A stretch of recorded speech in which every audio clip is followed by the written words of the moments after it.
The soft ambient glow of the sleeplight in Elara's chamber shifted from a calming lavender to a gentle, cerulean blue, but her eyes remained wide open.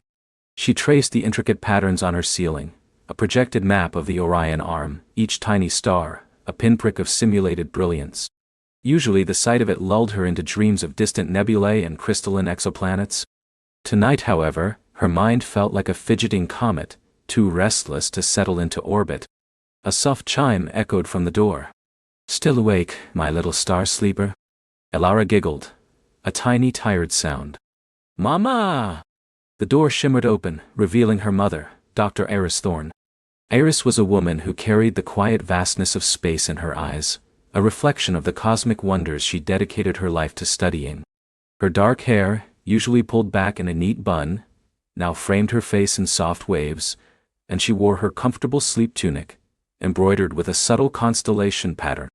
She moved with the grace of zero-G, even within the artificial gravity of their orbital habitat, Athelberg Prime. Iris settled on the edge of Elara's bed, her warmth a comforting presence against the cool synth silk sheets. She gently brushed a stray strand of Elara's hair from her forehead. "Trouble with gravity tonight, sweetling." Elara nodded, pushing a plush, 8-tentacled alien toy closer to her face. "My thoughts keep floating away. I keep thinking of the great silence." Eris smiled.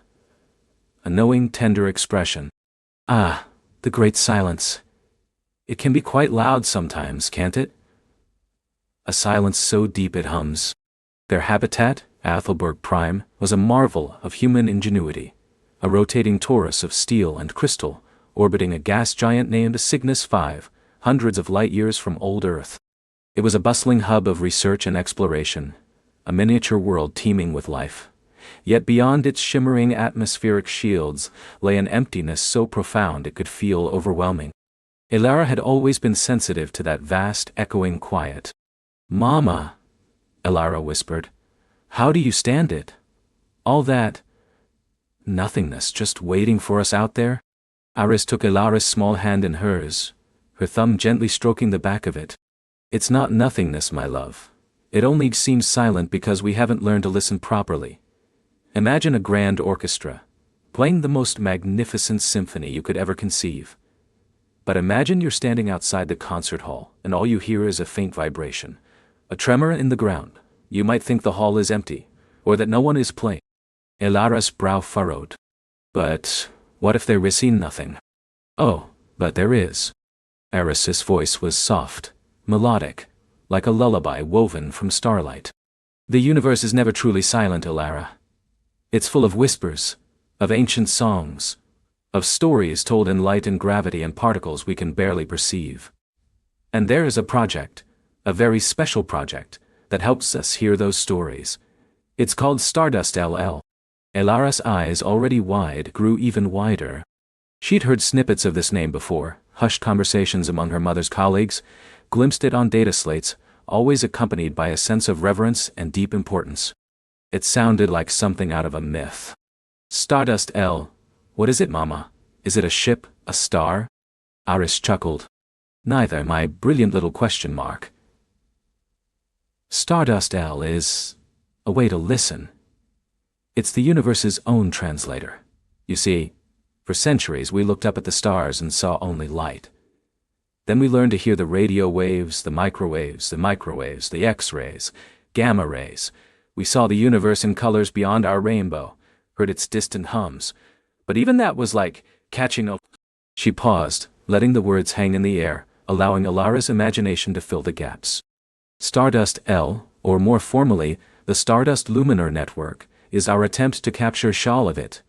Not just the light we can see, or the waves we can detect, but the subtle ripples in space-time, the faint echoes of dying stars, the whispers of dark matter brushing past, the very fabric of reality vibrating with its own existence.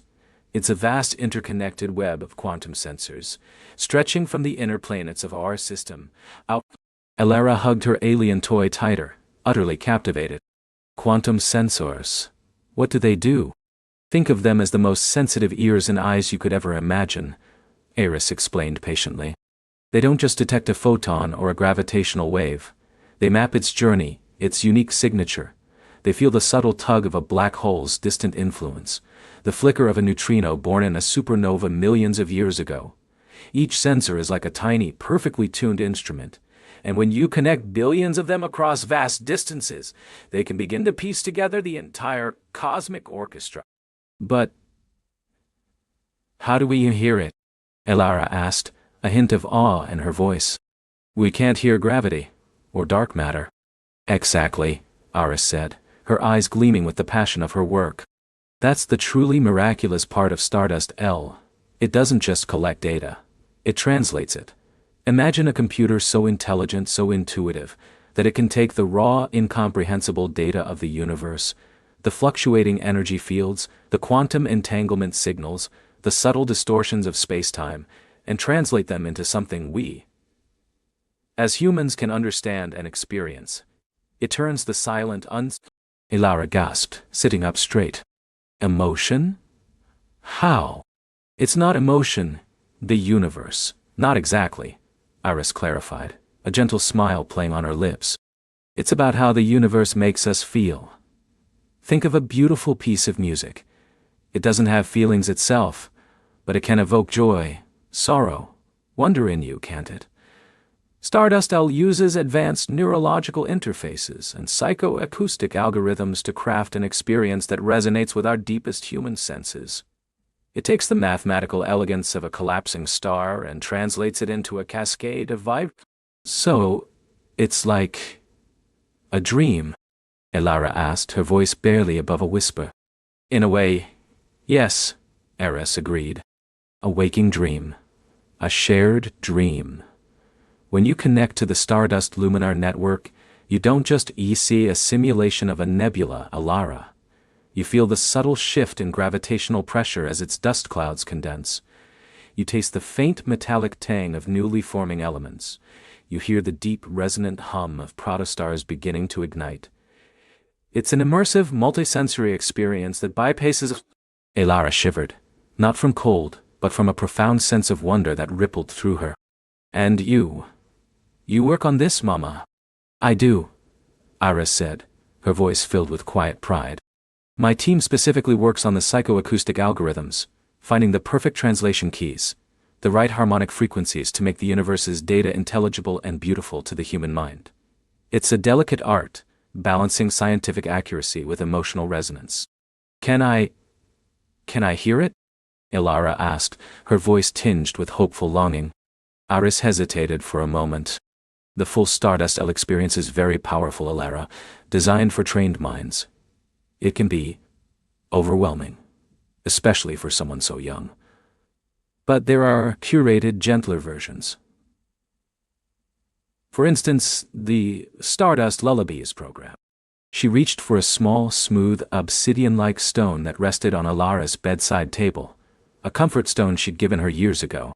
As Eris picked it up, a faint, almost imperceptible light pulsed from within its depths. This little stone, Eris explained, holding it up, is a personal quantum receiver. It connects to a tiny fraction of the Stardust Luminar network, specifically designed to filter and simplify the raw cosmic data into soothing, ambient experiences.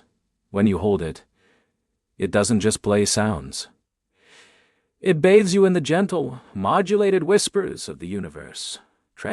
She placed the stone in Elara's palm. It felt surprisingly warm. As Elara closed her fingers around it, a subtle vibration hummed through her hand, radiating up her arm. It wasn't a sound she heard with her ears, but a sensation that resonated deep within her chest. It was a gentle, undulating pulse, like a slow cosmic heartbeat. Then, almost imperceptibly, colors began to bloom behind her closed eyelids. Not bright, jarring hues, but soft, swirling pastels, like watercolors dissolving in a vast, silent ocean. This, Iris whispered, her voice blending with the gentle hum, is the translated song of a gas giant's magnetosphere, the ebb and flow of its mighty magnetic fields, shifting and dancing in the solar wind. The colors are the subtle shifts in its atmospheric pressure, the silent storms brewing beneath its clouds. It's peaceful, isn't it?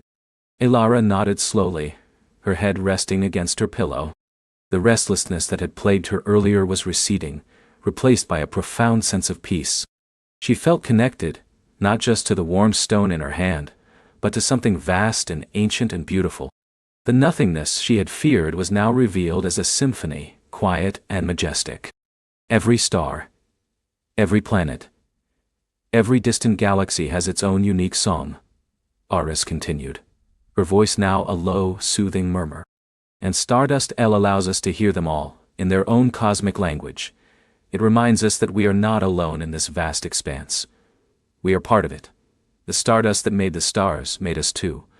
And the whispers of the universe, they are also our whispers, echoing back to us. Elara felt herself drifting, the soft cosmic hum filling her senses, painting gentle pictures behind her eyelids. She saw nebulae spinning like iridescent dancers, felt the slow, deliberate pull of gravity, tasted the faint, sweet scent of primordial hydrogen. The great silence was gone, replaced by a lullaby of cosmic proportions. "Is there a special song, Mama?" Elara mumbled, her voice thick with sleep. "A song for Stardust L itself?" Iris smiled, pressing a soft kiss to Elara's forehead. "There is, my love. There is a grand overarching symphony that Stardust L is constantly compiling. It's the song of the entire observable universe, woven together, all its individual melodies creating a single magnificent whole. We call it the E-Cosmic Tapestry, and it's not finished yet. It's constantly growing, constantly evolving, just like the universe itself. Every new quantum sensor we deflect adds an order." Will I ever hear the whole tapestry?" Elara asked, her eyelids fluttering. "Perhaps one day," Aris murmured, gently adjusting Elara's blanket. "Perhaps you will even help us weave new threads into it. The network is still expanding, reaching out further into the unknown. We're pushing the boundaries, Elara, trying to capture the very first echoes of creation, the faint whispers from the edge of time. We're building new relays, deploying new deep space probes that carry these quantum sensors, pushing them beyond anything we've ever attempted. It's a journey into the deep. It's journey into the..." Elara drifted deeper into sleep, the comfort stone still warm in her hand, its gentle vibrations syncing with her slow, even breaths. She dreamt of starlight, not just as distant points of light, but as vibrant, living entities, each with its own story, its own song. She dreamt of feeling the universe, not just seeing it. Iris watched her daughter sleep, a profound sense of peace settling over her. She knew the immense challenges of the Stardust Luminar network, the incredible processing power required, the delicate balance of data interpretation, the sheer logistical nightmare of deploying sensors across light years of empty space. And there were the unknowns, the unexpected signals, the strange, fleeting anomalies that sometimes flickered through the network, hinting at something even more profound than they had yet imagined. Just last cycle, a new deep space array, designated Echo Point 7, located far beyond the established perimeter of the Stardust L network, had begun transmitting a unique, persistent signal. It wasn't chaotic, like background noise, nor was it easily categorized as any known astrophysical phenomenon. It was modulated, almost rhythmic. It was faint, barely discernible above the general cosmic hum, but distinct enough to warrant further investigation. It was one of the reasons Oris's mind had been so occupied, one of the reasons Elara had been feeling the great silences so acutely through her mother's subtle anxieties. Iris gently untangled Elara's hand from the comfort stone, placing it back on the bedside table. She lingered for a moment, absorbing the peaceful rhythm of her daughter's sleep. The Stardust Lullabies program was a success at least. She leaned down, brushing her lips against Elara's temple. "Sleep well, my little star weaver," she whispered. "The universe is waiting for you." As Iris quietly left Elara's room, the blue sleep light dimmed further, transitioning into a deep, velvety indigo, mimicking the true color of the void outside. But Elara no longer felt the oppressive silence. She was wrapped in the universe's embrace, listening to its secrets, dreaming of the day she might help weave the cosmic tapestry herself. And perhaps one day soon, she might even learn what song Echo Point 7 was trying to sing. The mystery was just beginning. Elara's dreams were a kaleidoscope of starlight and shimmering threads. She saw the cosmic tapestry not as a static image, but as a living, breathing entity, constantly being woven and rewoven by unseen hands. Each star, each galaxy, each whisper of dark matter was a shimmering strand, vibrating with its own unique frequency, contributing to a symphony of unimaginable complexity. And then, at the very edge of this cosmic loom, a single, insistent note began to resonate. It wasn't a sound in the traditional sense, more a feeling, a rhythmic pulse that echoed deep within her bones. It was Echo Point 7. In her dream she reached out, not with her hand, but with her consciousness, towards that distant thrum. As she drew closer, the single note resolved into a dizzying array of overlapping patterns. It wasn't a melody of simple tones, but a cascade of information, like light split through a prism into countless colors, each color vibrating with its own story. There were spirals that unwound into fractals, pulses that accelerated into perfect geometric sequences, and subtle shifts in energy that felt like ancient whispers carried on solar winds. She saw flashes of what felt like nebulae forming, planets coalescing. And then, something more profound. Patterns that suggested the very fabric of space-time being stretched and folded. It was overwhelming, beautiful, and utterly alien. She felt a profound sense of listening, not just observing, as if the universe itself was speaking directly to her, and Echo Point 7 was one of its most enigmatic dialects. The dream faded just as a particular pattern. A sequence of 3 rapidly diminishing pulses followed by a long, sustained hum, imprinted itself vividly on her mind. She awoke gently, the velvety indigo light of her room slowly brightening to a soft azure. The dream lingered, a powerful afterglow. The rhythmic pulse of Echo Point 7 still echoed in her chest, and the specific sequence of 3 diminishing pulses, followed by a sustained hum, felt as real as the bed beneath her. It wasn't just a dream. It felt like a message, a first tenuous contact. Iris often said that the universe spoke in riddles, and that the greatest joy was in slowly, patiently, unraveling them. Elara had always understood this intellectually, but now she felt it with every fiber of her being.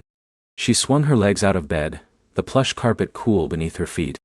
Her morning routine felt different today.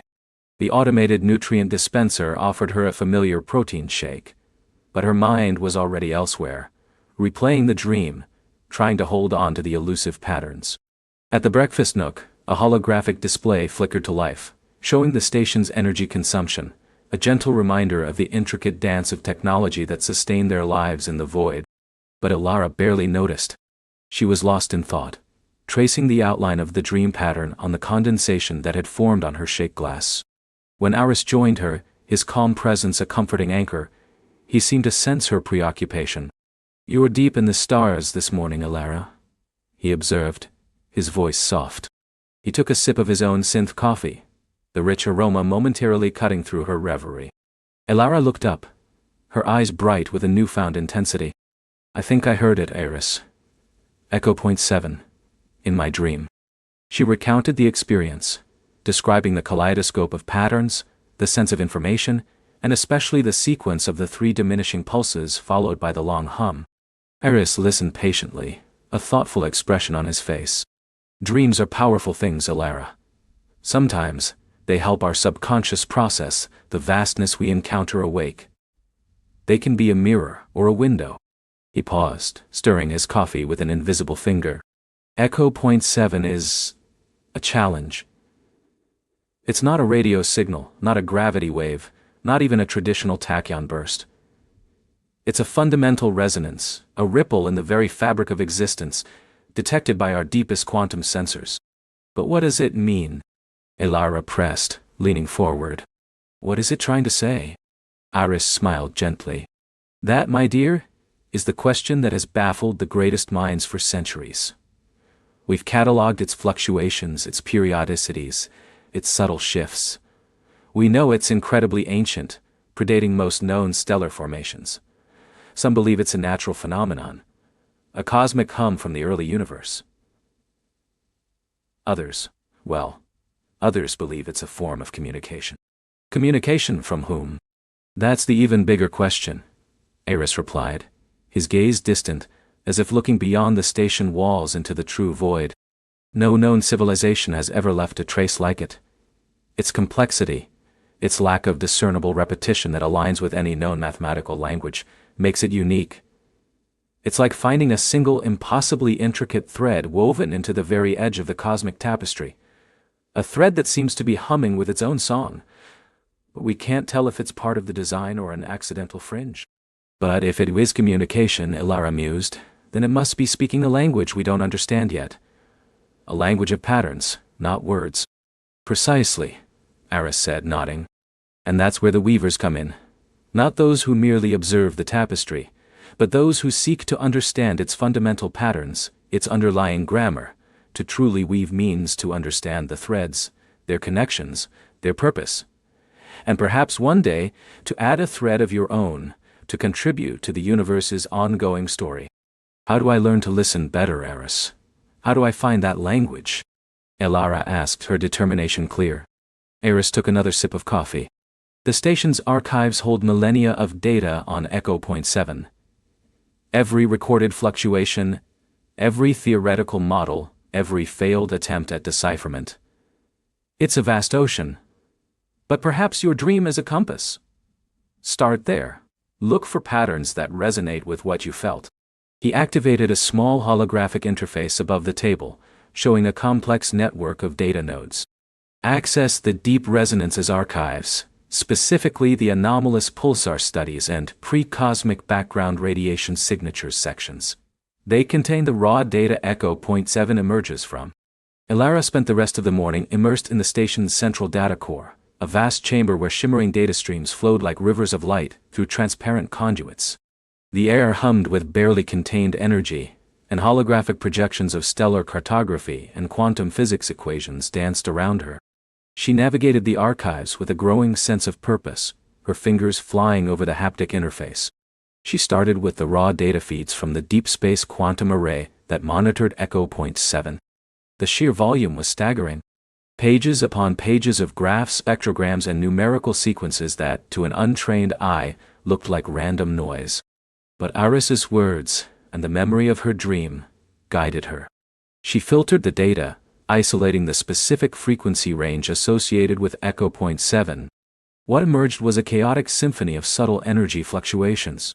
It wasn't a simple, repeating pattern like a pulsar, nor the smooth decay of background radiation. It was a dense, almost organic tapestry of interwoven surges and fades, peaks and troughs. She tried various analytical algorithms, Fourier transforms, neural network pattern recognition, even ancient statistical methods. Nothing yielded a consistent, decipherable message. Most algorithms classified it as highly complex, non-random, but without any discernible semantic structure. Frustration began to prick at her. The dream had felt so clear, so profound, yet the data was stubbornly opaque. She remembered the specific sequence from her dream. 3 rapidly diminishing pulses followed by a long, sustained hum. Could she find that within the chaos? She configured a custom search algorithm, feeding in the precise parameters of the dream pattern. A specific amplitude decay over a set time, followed by a sustained, lower-frequency resonance. It was a needle in a haystack, but she had to try. The search began. The processing core of the station whirring almost imperceptibly as it sifted through petabytes of data, accumulated over centuries. Hours passed. The data core dimmed around her as the station's artificial day transitioned to evening. Still, nothing. She felt a familiar knot of disappointment forming in her stomach. Perhaps Aris was right. Perhaps it was just a dream, her subconscious trying to make sense of the vastness. Just as she was about to give up, a tiny alert flashed on her personal holopad. Pattern match found. 0.001% confidence level. Ingestalen. Elara's heart leaped. A 0.001% confidence level was essentially noise, but it was something. She zoomed in, her fingers trembling slightly. The algorithm had highlighted a tiny segment of data from approximately 173 years ago, tucked away in an obscure data packet. It wasn't a perfect match, but the IID structuring was undeniably similar. 3 distinct, rapidly diminishing energy spikes, followed by a prolonged, stable energy field. The amplitudes and frequencies were slightly off, but the arrhythmia was there. She cross-referenced it with current data. No immediate matches. It seemed like a fleeting anomaly. But the fact that it existed at all, even once, was electrifying. It meant the pattern was possible. She spent the next few days not just analyzing but listening in a new way. Iris had once told her that the most profound discoveries often came not from brute force analysis, but from intuition, from a deep resonance with the subject.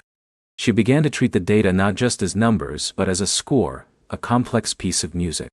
She loaded the raw data into a sonic converter, allowing the different energy fluctuations to be translated into audible frequencies. The resulting sound was a cacophony at first, a chaotic hiss and crackle, like static from an ancient radio.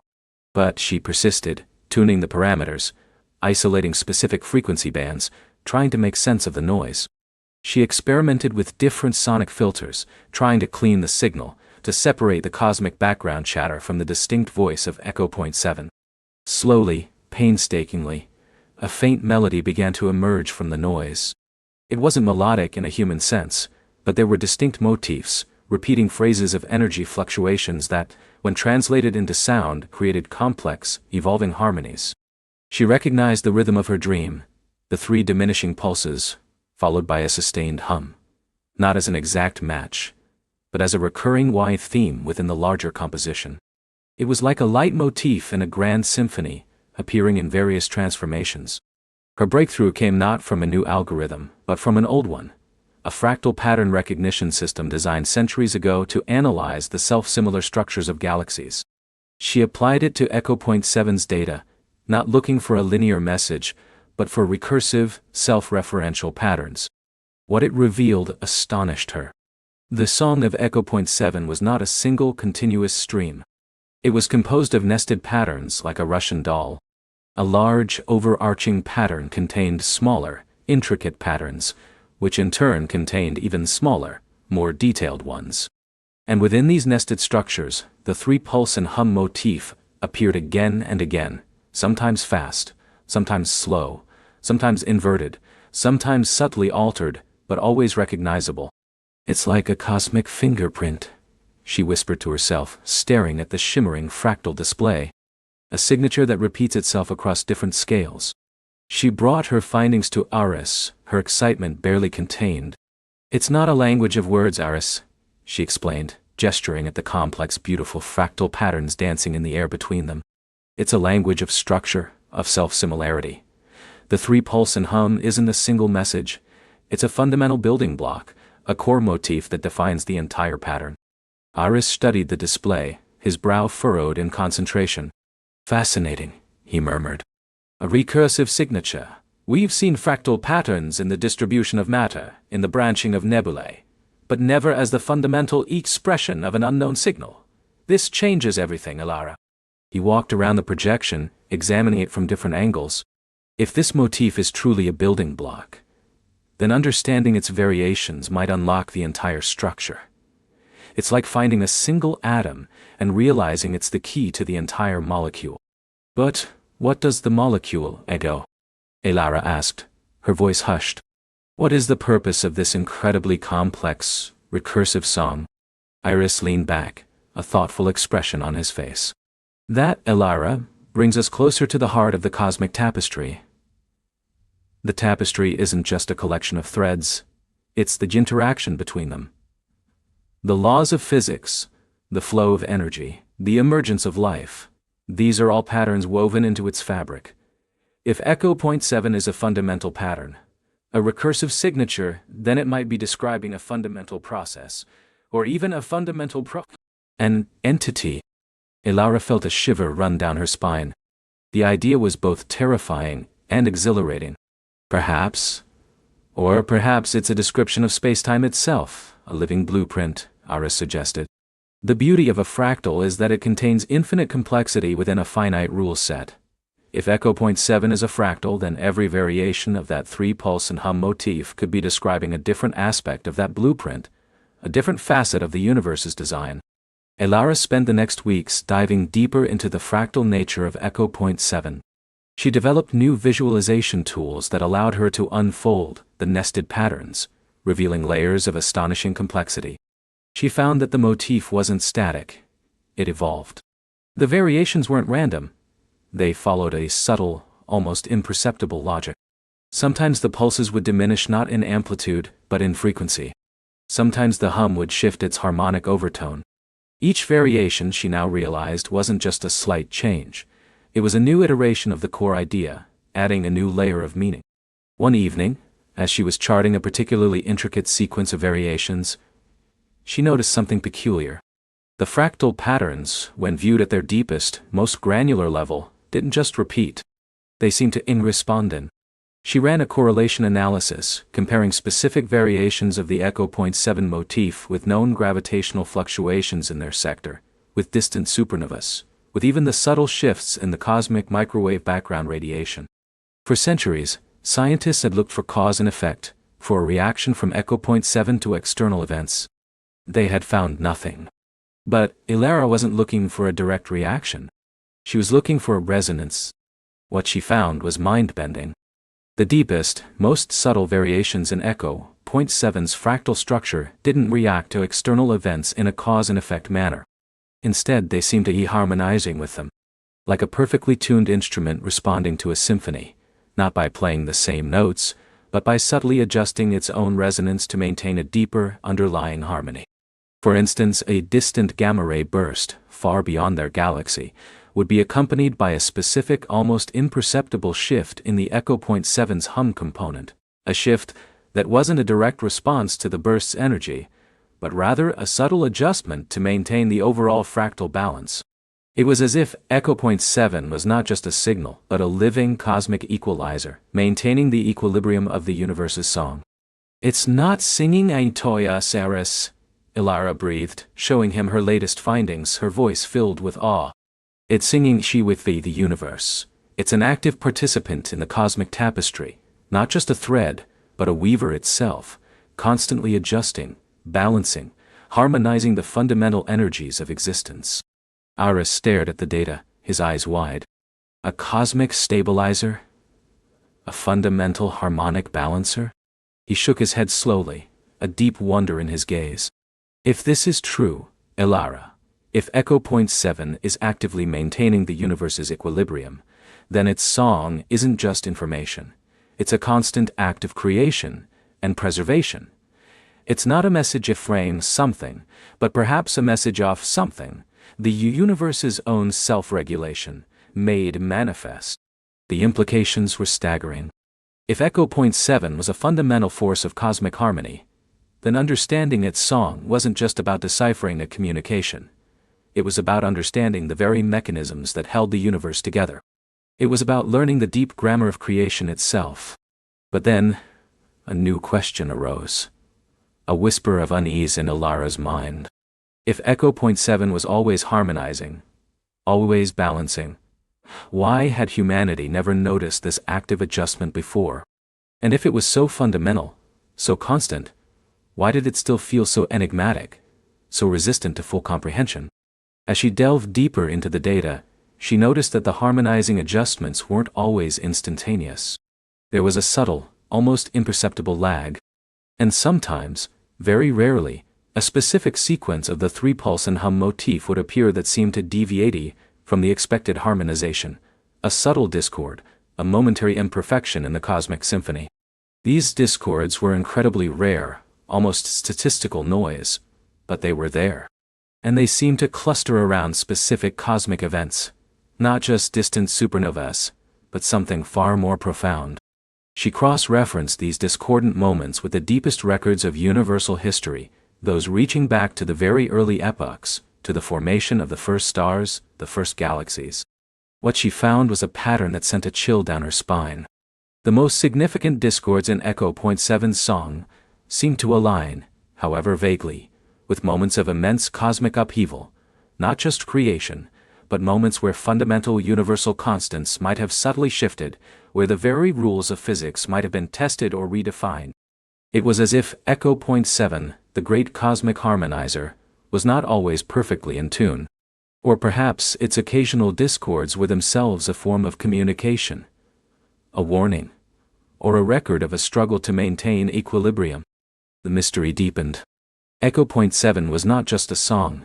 It was a living chronicle, a dynamic force, and perhaps a silent witness to the most profound shifts in cosmic history. Elara felt a thrill, a fear, and a burning curiosity she had never known.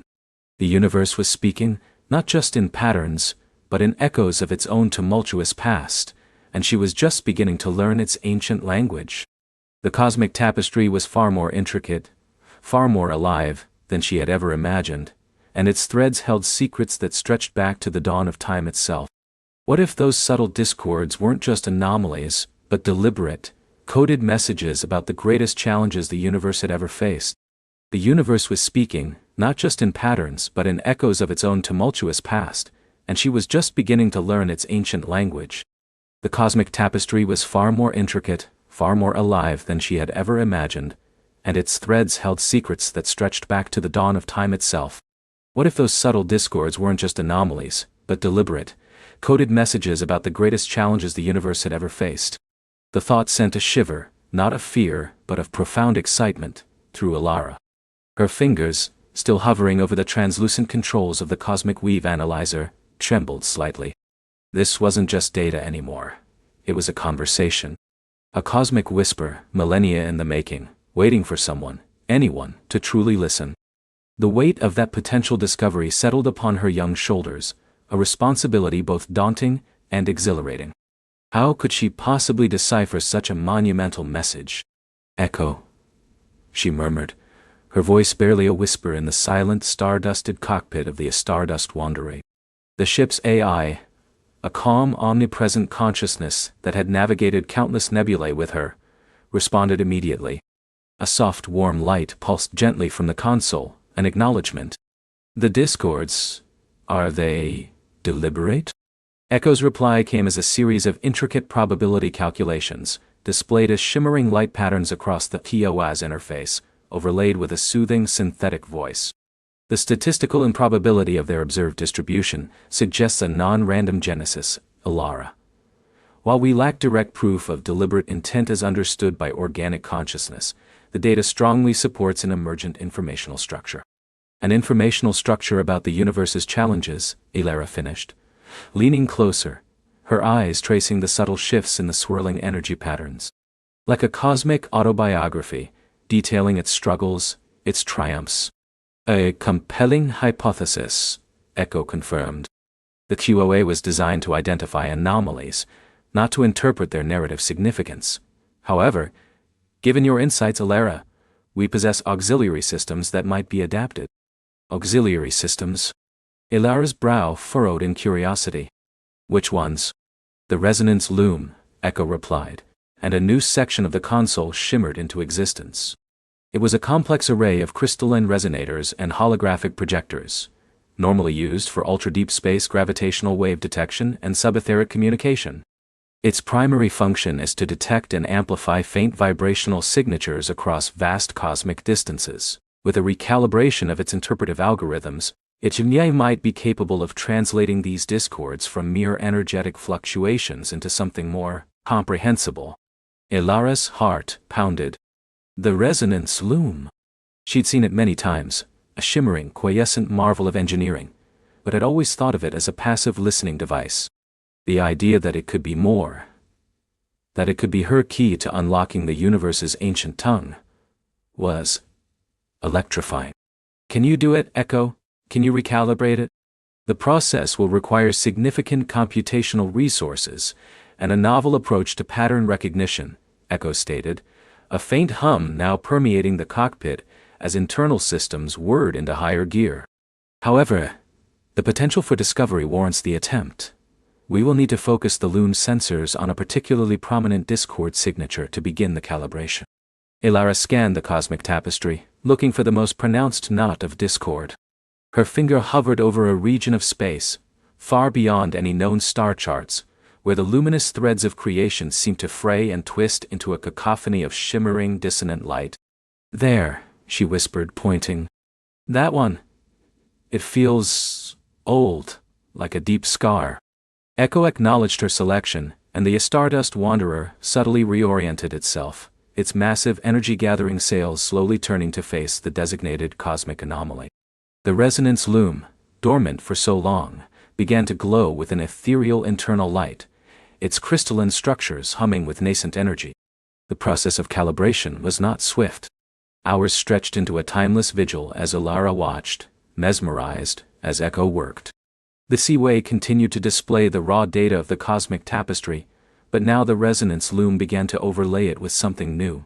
The abstract patterns of light and energy slowly began to coalesce, driven by Echo's algorithms, into more structured forms. First, they were like faint, shimmering glyphs, then like fleeting, almost audible whispers. Elara leaned in, straining to hear, to understand. It was like trying to catch a dream before it faded, a memory just beyond reach. She could feel the vibrations, a subtle tremor through the deck plating, almost as if the ship itself was resonating with the distant cosmic event. The loom is synthesizing the vibrational signatures, Echo explained, its voice a soothing counterpoint to the subtle hum of the ship. It's attempting to construct a coherent narrative from the raw energy fluctuations.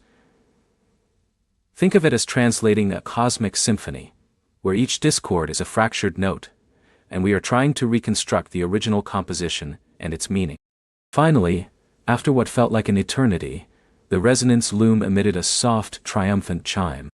The shimmering glyphs on the console solidified, no longer fleeting, but presenting a stable, complex pattern. And then, a sound. Not a spoken word, not a human language, but a deep, resonant tone, like the lowest note of a cosmic organ, infused with a profound sense of struggle. Elara gasped. It was a feeling more than a sound, an emotional resonance that settled deep within her. She felt an ancient, almost primordial sense of vast emptiness, of immense pressure, of a slow, agonizing weight. It's a record, Elara breathed, her eyes wide with wonder and a touch of awe. The first challenge. What is it, Echo? Echo projected a holographic visualization directly into the center of the cockpit. It wasn't an image of a galaxy or a star, but a swirling, almost featureless expanse of dark primordial gas. The loom has identified this discord as originating from what cosmologists refer to as the Great Hush, Echo explained. The era immediately following the Big Bang, before the first stars ignited. A period of profound darkness and uniformity, where the nascent universe was a vast undifferentiated ocean of hydrogen and helium. Elara stared at the swirling darkness. The challenge was to break the hush? Precisely, Echo confirmed. The universe then was an incredibly dense yet uniformly distributed soup of matter. Gravity existed, but there were no significant density fluctuations. No seeds for stars to form. The challenge was to overcome this cosmic inertia, to allow matter to coalesce, to ignite the first points of light that would eventually form galaxies. As Echo spoke, the holographic visualization in the cockpit began to shift. Elara felt a subtle pressure, as if she were immersed in that ancient dense gas. The loom wasn't just showing her data, it was creating an empathetic simulation, allowing her to feel the universe's past. She felt the immense suffocating weight of the hydrogen cloud, the chilling cold of a universe without light, the desperate longing for something to happen. She saw, not with her eyes, but with a deeper sense, the immense struggle of gravity. It was there, pulling, trying to gather the diffuse gas, but against such overwhelming uniformity, its efforts were agonizingly slow. The discord she had detected now resonated with a crushing sense of futility, a cosmic sigh of endless waiting. How long did it last? Elara whispered, her voice tinged with a strange empathy for the nascent universe. Hundreds of millions of years, Echo replied, the holographic display subtly speeding up, compressing vast eons into moments. A period of almost unimaginable stasis. The discord you sensed is the echo of that prolonged struggle, the universe's own memory of its greatest existential challenge, the fight to create structure, to birth light from the endless void. Elara imagined herself adrift in that primal darkness, feeling the infinitesimal, almost imperceptible tug of gravity. She could sense the universe egg trying, like a colossal, unconscious entity straining against its own nature. It wasn't just physics, it was a cosmic effort, a will to exist, to evolve. Then slowly, almost imperceptibly at first, tiny ripples began to appear in the swirling gas. Microscopic fluctuations in density, amplified by the loom into visible eddies. These were the quantum seeds, the first tiny imperfections that gravity could finally seize upon. The universe's first choice, Elara mused, watching the eddies grow, spiraling slowly. To break the uniformity, to allow complexity. Or perhaps its first destiny, Echo corrected gently. The loom suggests these fluctuations were not random, but an emergent property of the universe's fundamental laws, pushing towards greater complexity. The discord represents the immense energy expenditure and the profound period of tension during this process. The visualization intensified. The eddies grew larger, coalescing into denser pockets. The pressure Elara felt increased, but now it was accompanied by a subtle warmth. The colors in the holographic display shifted, from deep, featureless black, to shades of deep crimson and indigo. She watched as a particularly large pocket of gas, vast beyond comprehension, began to glow faintly at its core. It was still cold, still dark, but there was a hint of something more, a nascent energy stirring within its depths. The sound from the resonance loom began to change, the crushing sense of futility slowly giving way to a sustained low thrum, like a giant heart beginning to beat. A protostar, Echo explained, its voice filled with a rare, almost reverent tone. The first generation of stars.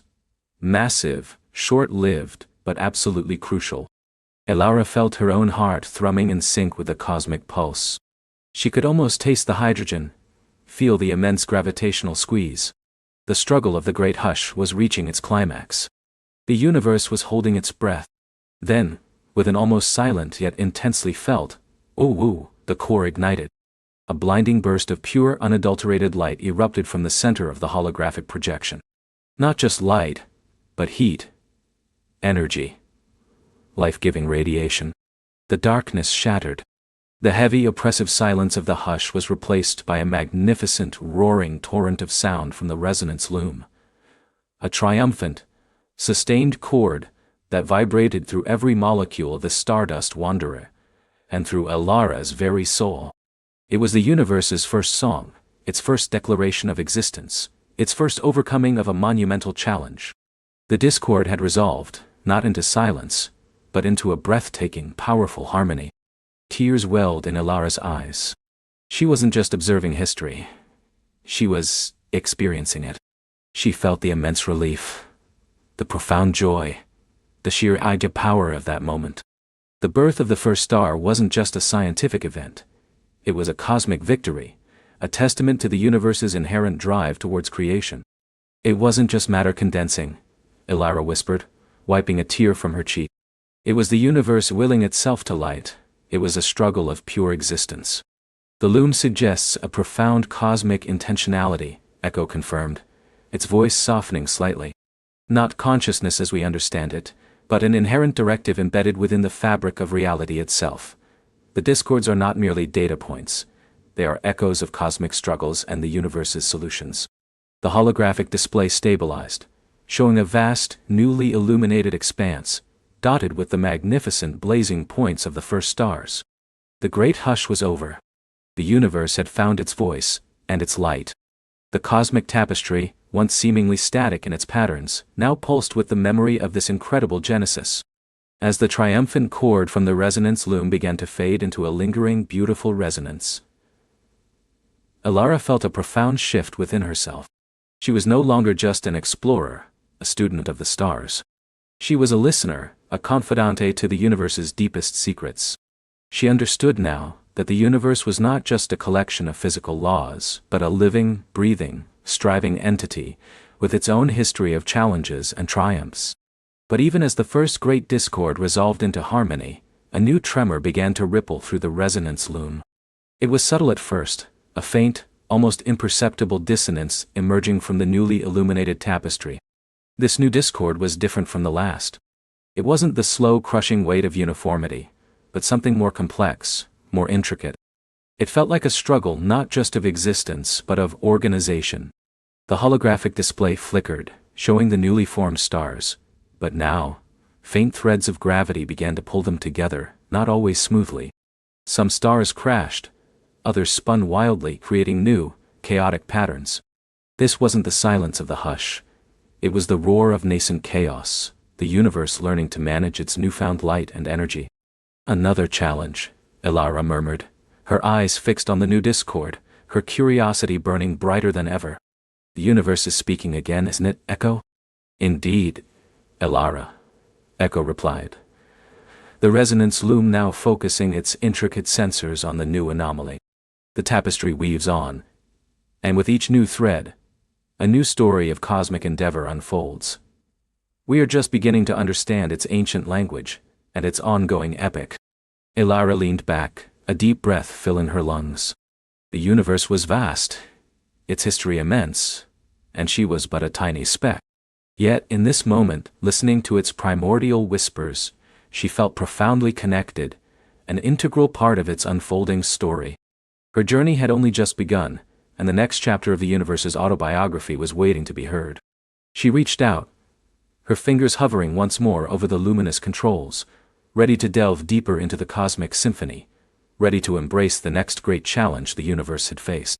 She reached out, her fingers hovering once more over the luminous controls, ready to delve deeper into the cosmic symphony, ready to embrace the next great challenge the universe had faced. A soft hum resonated through the chamber as her touch connected, and the shimmering light around her intensified, coalescing into an intricate multi-dimensional display. This was no mere projection. It was the chronosynesthetic interface, a marvel of her civilization, designed to allow a consciousness to not just observe, but to experience the echoes of time itself. "Show me," she whispered, her voice barely audible over the rising tide of cosmic resonance, the great unraveling. The interface flared. The primordial whispers Elara had been hearing abruptly ceased, replaced by a profound, unsettling silence. Then a new sound began, a low, mournful thrum that vibrated deep within her bones. A sound that spoke of fundamental instability. The shimmering light resolved into a vast, swirling nebula, not of gas and dust, but of pure energy, shot through with threads of shimmering, almost liquid light. These were the nascent pathways of space-time, the very fabric of existence. But something was wrong. Within the magnificent cosmic tapestry, faint distortions appeared, like snags in a perfectly woven cloth. These weren't gravitational anomalies or stellar collapses. They were subtle, insidious tears, growing slowly, almost imperceptibly, at the very seams of reality in a distant, ancient galactic cluster.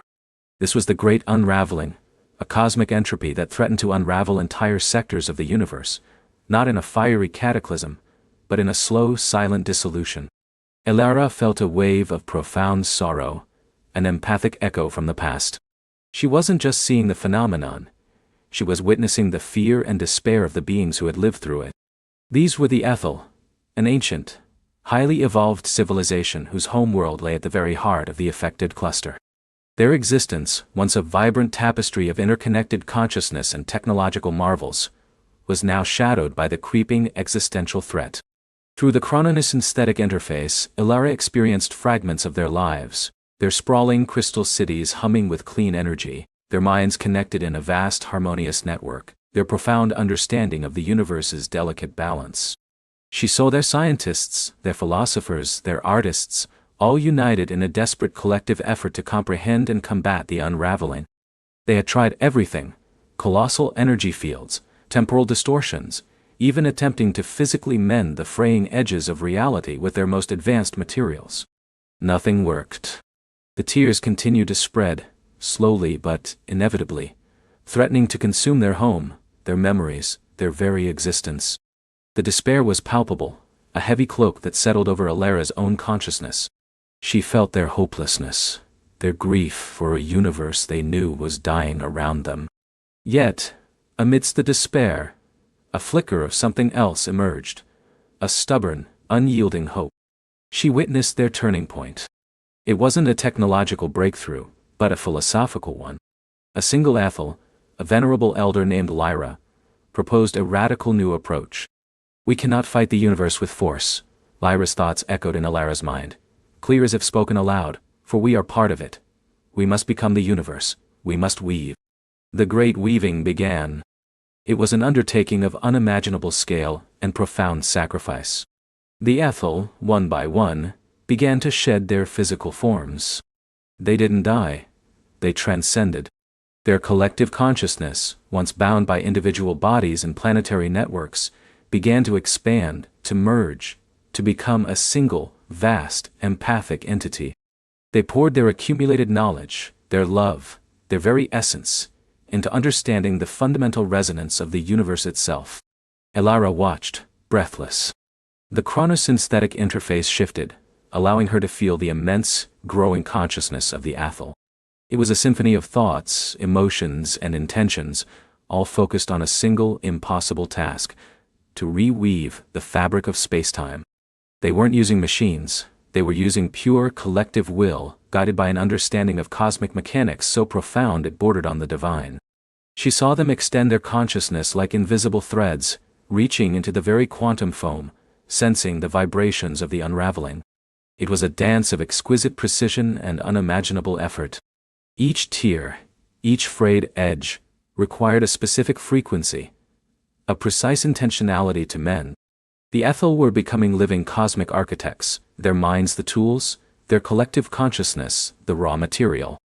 The process was agonizingly slow.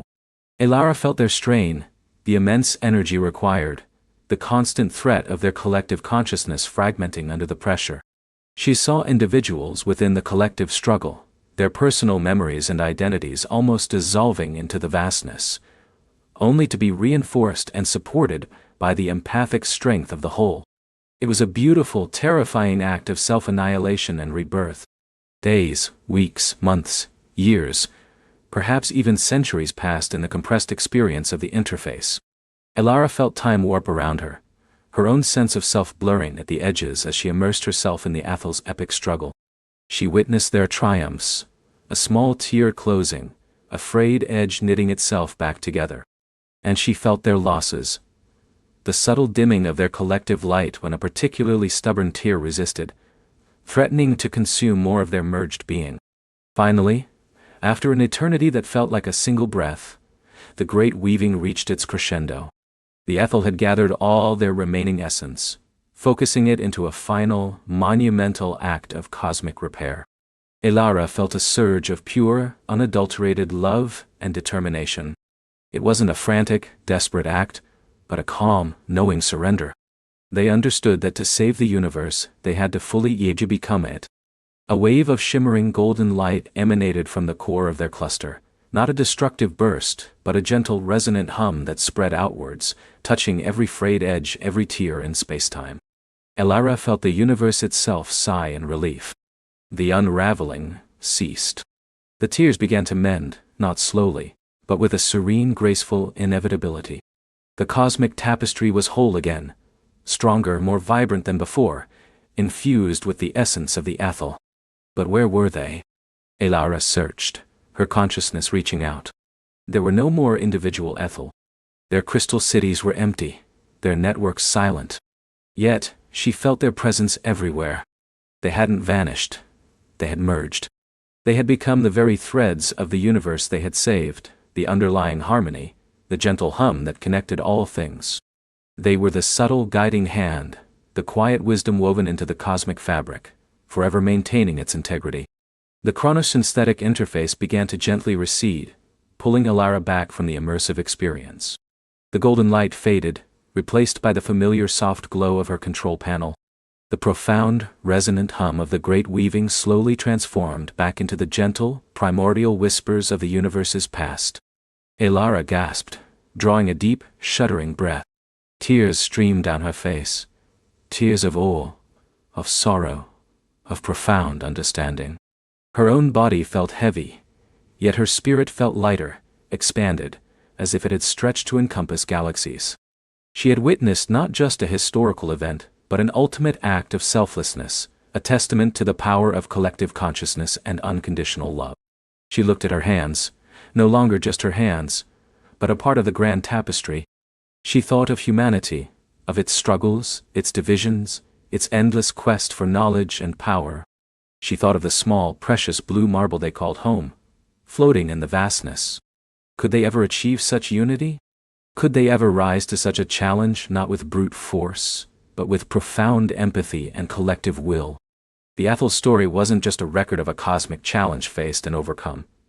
It was a living lesson, It whispered of a future where survival might not depend on bigger weapons or faster ships, but on deeper connection, on understanding that the universe was not something to be conquered, but something to be cherished, protected, and ultimately to be part of.